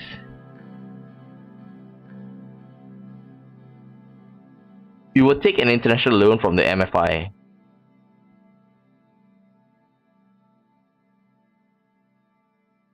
This will pose quite a risk to the reputation of our industry, but it can be done. I'll get right to it after this meeting. Now that's out of way.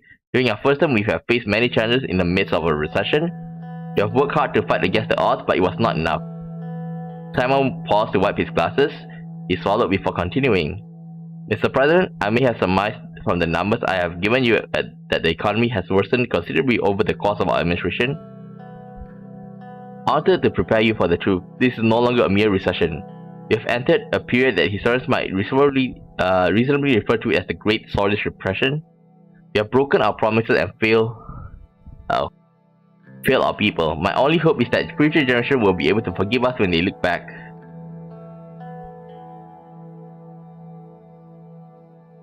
We've all done all we could. Now it is time to look to the future and try to fix our mistakes. I believe that it is still possible. You recall that my predecessor back then was far from an economic mastermind. Now that I've been given more license to act, everything should run more smoothly. We'll get through this together. That is all for the meeting today. Thank you for coming. The meeting dispersed. I hurried to the cafeteria to get a cup of coffee. Uh-oh. More bells, soon to be a ghost town. Immigration. Uh-oh. NFP welcomed General Luderin's son. Oh no.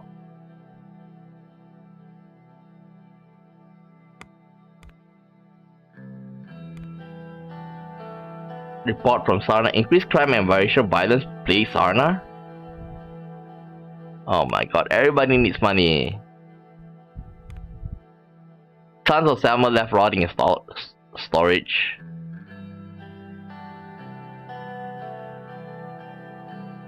Damn it.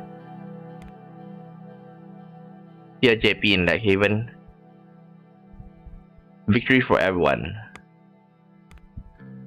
Blue Mansion, Lake Haven. The makeup crew had just finished their preparation for the interview. Lucius stabbed me on my way out of the balcony of the Blue Mansion where the film crew was standing ready to start filming. Are you ready for the interview, sir? Yes. Good. I have done my best to make this happen. This is very important for our administration. The crew is ready to start filming. Mr. Sacker is excited to interview you. As I explained before, it would be a bad press to decline this interview offer. They are the most prestigious interview program in the world. And they are from Kairoot, a country that is known for neutrality. I don't think it will be too much pressure. I hope so, Lucian. I walked to the balcony and sat on the seat prepared for me, directly in front of Mr. Sacker. Mr. President, welcome to One-on-One. Thank you so much for opportunity to talk to you. Let us begin with the latest incident between Sordland and Romberg. An aircraft of the Swedish Air Forces was shot down by Rombergian anti-air guns a few weeks ago. Officials from the Rombergian government proclaimed that the aircraft was flying inside the airspace of Romberg. The government has been silent apart from a few statements which claim that your plane was shot down indeed in Swedish airspace when it was shot down. Do you believe the Rombergian forces initiated an intentional attack? If I say this, I don't think they attacked us intentionally. It must have been a mistake. Oh, they're gonna repeat it again.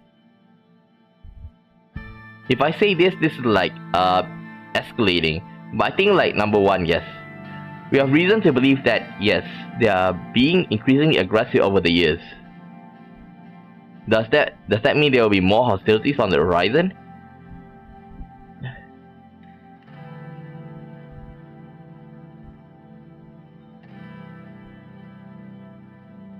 We are not willing to do what it takes to create a conflict. If we say this, then they're gonna get the upper hand. I want to say number two. I can't say that for sure. You have to ask Queen Livingston herself. Put pressure on them. Do you believe this harassment could lead to an actual war between Sordland and Romberg in the future?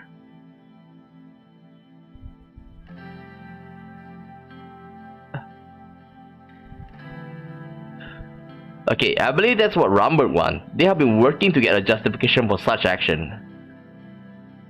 This week, a Kazan government has condemned Romberg for their actions against Sordland. Now that Sordland is a member of ADO, do you think they would deter Romberg from creating a broader conflict?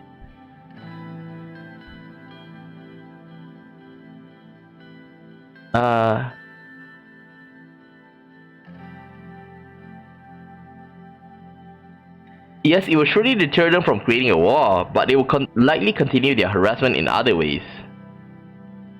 Before we move on to further with that, I want to ask you about another topic.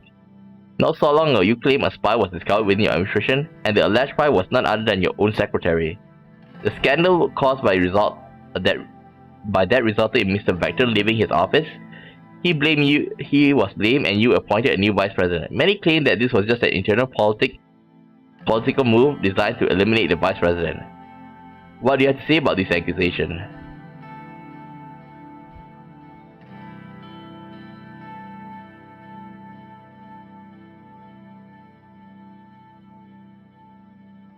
Number two, I just laughed at this baseless accusation. It sounded very defensive.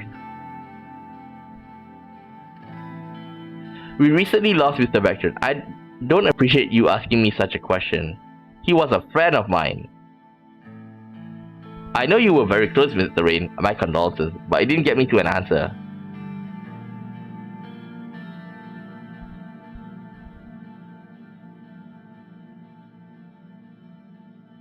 Why would I ask my largest supporter, close friend, and the backbone of my administration?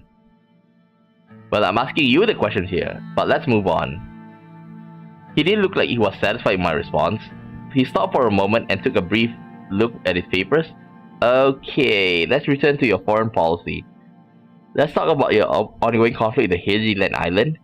Voxlandian Navy has been increasingly active in the Markian Sea. You know, they've been harassing Agnolian ships, recently Swedish ships as well. I believe Sordland is committed to stand together with Agnolia. In fact, you have a military alliance with them. What do you think about Voxland's action and their claims on the island?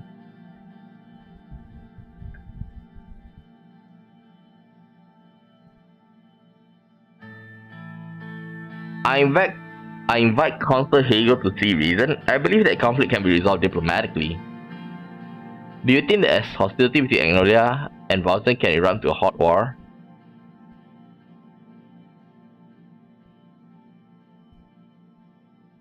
It is definitely a possibility, therefore all nations of Eastern Makopa should do their best to calm the situation.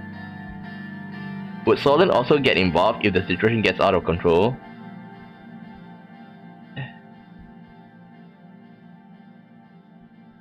As a peacekeeping force, yes, we can't let Markian Sea turn into a war zone.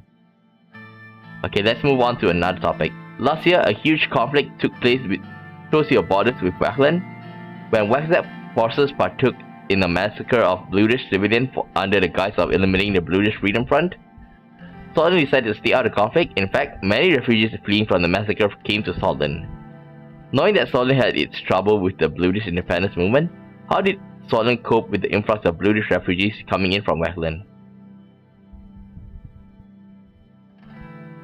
It was definitely tough. Sordland had its own problems, and this put extra pressure on our economy.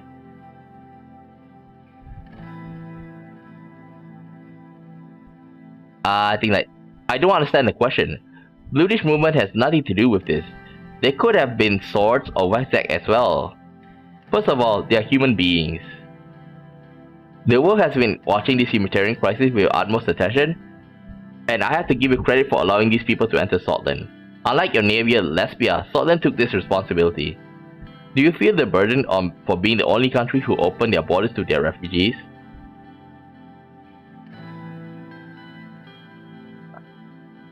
Unfortunately, our economy is still in recession. I'll be lying if I say I don't feel any burden. I understand. Can you say with certainty that these refugees can adapt to find a better life in Sordland?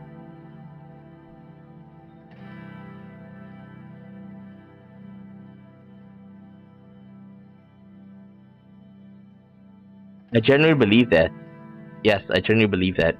But how about, on the gesture of the director, he stopped before finishing his sentence? Well, it seems that's all the time we have for today. The director shouted at the crew to stop recording. We both stood up and shook hands. Thank you for your valuable time, Mr. President. It was a pleasure.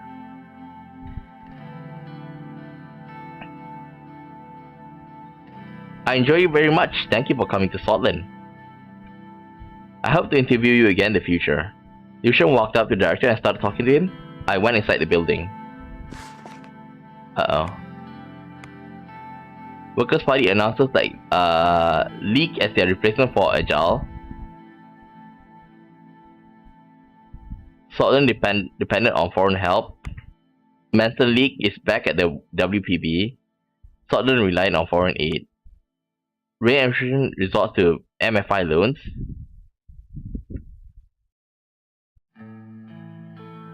Deep economic crisis. Saudi's Great Depression. Controversial PR vision. Unpopular president with violent protests feared to be imminent.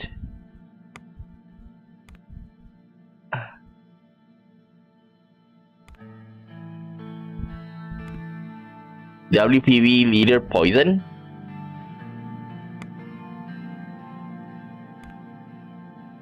Okay, meeting with leaders Graph. The historic Graph Manor lay on the outskirts of Avery. At the end of the long, winding drive, nearly 2 centuries old, it was formidable as Lilias herself. Lilias had invited me for a private dinner, just the two of us. I wasn't sure of her motivation, but was happy to have an excuse to escape the chaos in Hallsword. Sergei dropped me off at the door. Knock.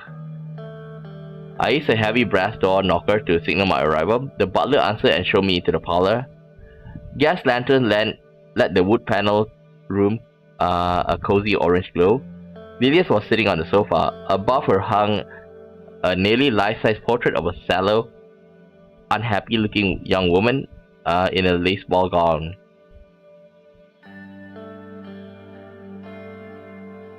Is that you? My mother, actually. I was only her child, you know. I was her only child, you know. Giving birth to me left her medically unable to conceive. My father never could forgive her for not bearing him a son, and she never forgave me. She took a measured sip on one of the 2 glasses sparkling wine she was holding and handed me the other. Sounded like a painful childhood.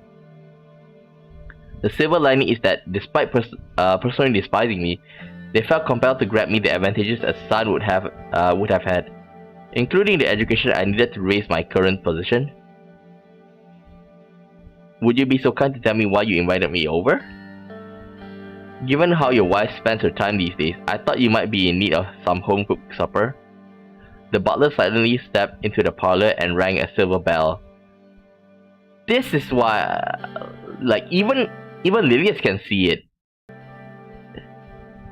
Speaking of which, she led me into the dining room where a glittering chandelier hung from the high ceiling. Beneath it was a long table set for 2. A woman in an apron and a chef's hat, razzed by her appearance, ceremoniously presented a roast rack of venison. Smells delicious. The groundskeeper shot it in the morning. Lilius bowed her head and said a quick prayer, then motioned me to dig in. It was some of the best meat I ever had.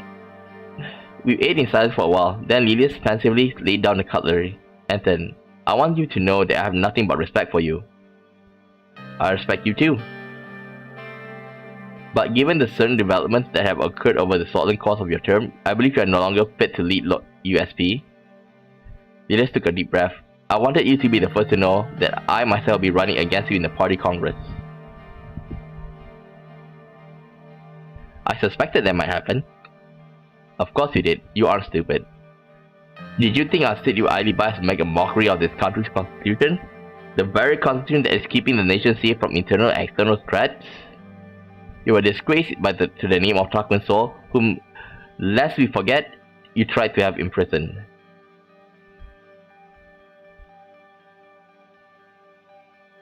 Did you poison my food? Lilius reached over to my plate, took a forkful of meat, and ate it while looking me in the eye. I don't need those tricks to beat you. I'm doing you a courtesy tonight. I didn't want to surprise you at the Congress. And I wanted to give you time to consider backing me.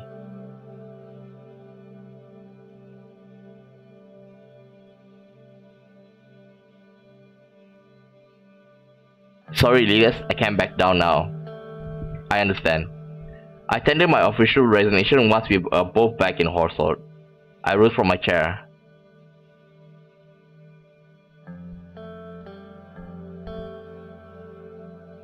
It's a shame to lose you. Likewise. I have the butler show you out.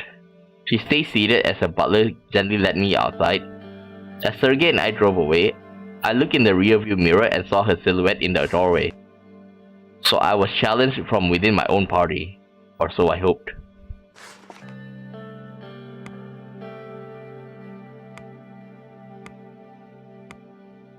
Ministry of Interior, Graf resigns.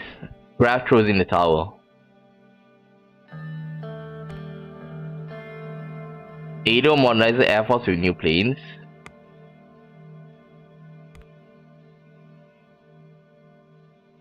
Manson might return to WWE to fill Agile's role. Military parade. I think this is where I'll stop today. We did go through a lot, and hopefully we can stabilize our economy. If we can stabilize our economy,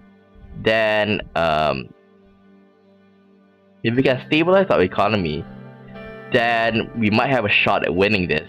Okay? I really felt that it's getting harder and harder. Oh well. Tomorrow I hope that we can deal with all of this. I can see we are almost at the end of the game, maybe 70-80% of it. And I hope that since we are in Edo, they can stabilize our economy as well. With that said, all I could hope for is a better run tomorrow. Okay, and let's do our best to get re-elected. With that said, I'll end the stream here, and I see you guys tomorrow for another round of Suzerain. So, bye bye.